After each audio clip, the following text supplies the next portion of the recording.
Alright, so this is how to set up Claude Code in VS Code. So the first step is to just come to Google and just search for Visual Studio Code and come to this website. And once you're here, just click on download for Mac OS. Save the file. And then let's open up the file. And then we have to drag this icon here to the application. And then Visual Studio Code is going to be installed. Okay, let's close this.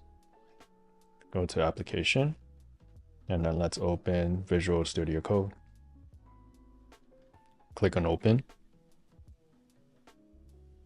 And then here we have the Visual Studio Code open. And on the right side here is the chat interface, is where you can interact with the AI. So keep in mind that the AI right now is not Claude. So in order to access Claude Code, you're going to have to download the extension.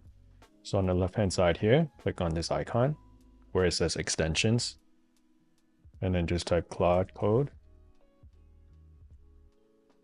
And then let's click the first one and make sure that it's the one from Anthropic. You want to make sure that this is the official app. And once you got the right one, just click on install. Click on Trust Publisher and install. And now you have installed it and you have access to Claude Code. Now, how do you actually use it? So to access Claude Code, you can just click on Claude Code here, and then you can interact with it here. Or you can also click on this icon here, and then open the chat. Now, if you prefer the terminal interface, you can switch back in settings.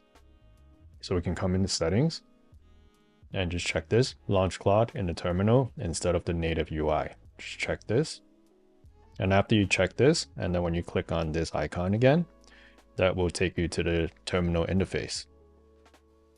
So you can either use Claude Code in the terminal interface or in the chat interface here. So this is how to set up Claude Code in VS Code.